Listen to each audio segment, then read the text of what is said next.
Iran ও ইসরায়েলের যুদ্ধ এখন কোন দিকে মোড় নিয়েছে? ফেসবুকে বর্তমানে একটা খবর বেশি ভাইরাল হয়েছে, সেটা হলো ইরানকে সাইজ করতে যুক্তরাষ্ট্র থেকে 2500 মেরিন সেনা আসতেছে। ভয়ে কাঁপছে ইরান। দক্ষিণ কোরিয়া থেকে সরিয়ে শক্তিশালী প্রতিরক্ষা ব্যবস্থা থার্ড আসতেছে মধ্যপ্রাচ্যে।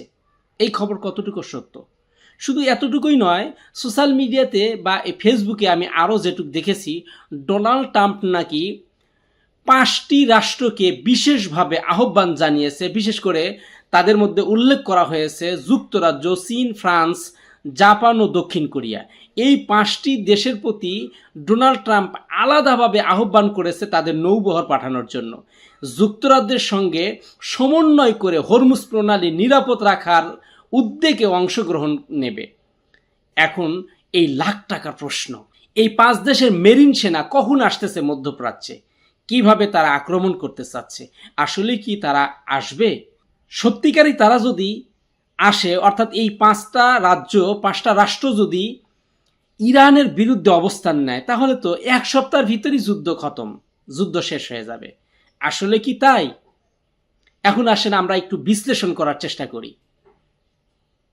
বাস্তবতা কি?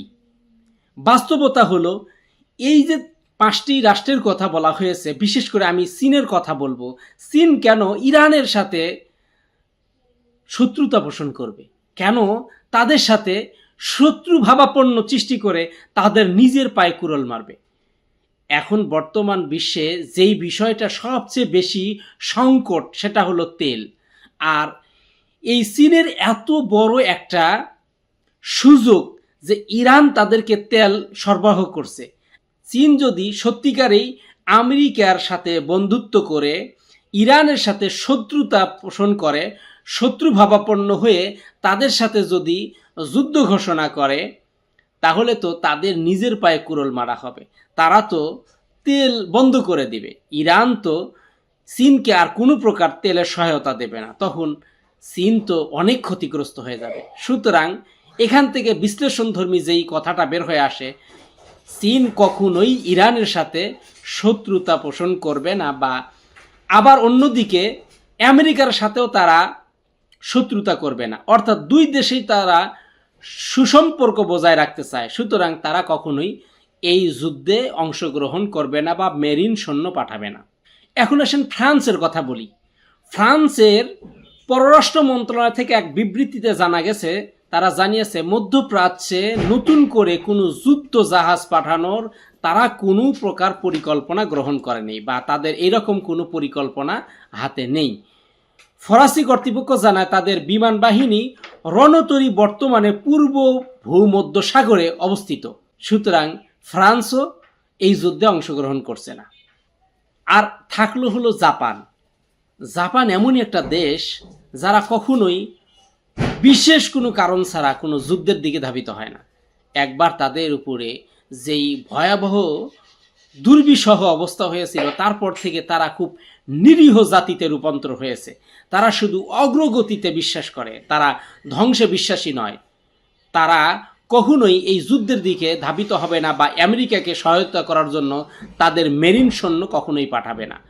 এরপরে আসেন দক্ষিণ কোরিয়া। দক্ষিণ কোরিয়া যদি কখনো আক্রমণের জন্য ইরানকে বেছে নেয়, তাহলে অবশ্যই উত্তর কোরিয়ার কাছে ধরাশায়ী হবে।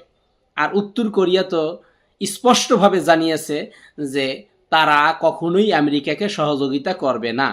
তাহলে আসুন আমরা বিস্তারিত যেই বিষয়টা জানলাম, সেটা হলো যেই গুজবটা বর্তমানে সোশ্যাল মিডিয়া বা ফেসবুকে ভাইরাল হয়েছে, এটা সম্পূর্ণই একটা গুজব। এটা মানুষকে আতঙ্কে রাখার জন্য, মুসলমানদেরকে হেয় প্রতিপন্ন করার জন্য এটা একটা ষড়যন্ত্র মাত্র, তাছাড়া আর কিছু নয়। আমরা এখান থেকে যে বিষয়টা শিক্ষা অর্জন করব, সেটা হলো কখনোই গুজবে কান দেওয়া যাবে না। অবশ্যই বিচার বিশ্লেষণে যেই কথাটা আমরা পাবো, সেটা আমরা মানব এবং সেই কথাটা বিশ্বাস করব। আর একটা কথা সবসময় মনে রাখতে হবে, যদি আপনাকে কেউ সংবাদ দেয় যে চিল আপনার কান নিয়ে চলে গেছে, যতক্ষণ পর্যন্ত আপনি কানে হাত দিয়ে না দেখবেন যে আসলে আপনার কানটা সাথে আছে না চিল নিয়ে গেছে, শিওর না হওয়া পর্যন্ত এই কথাটা বিশ্বাস করা যাবে না, এই কথাটা অন্যের কাছে প্রকাশ করা যাবে না। আশা করি বিষয়টা বুঝতে পেরেছেন। আল্লাহ রাব্বুল আলামিন আমাদেরকে এই ধরনের ফিতনা ফাসাদ, এই ধরনের গুজব থেকে হেফাজত করুন। আমিন।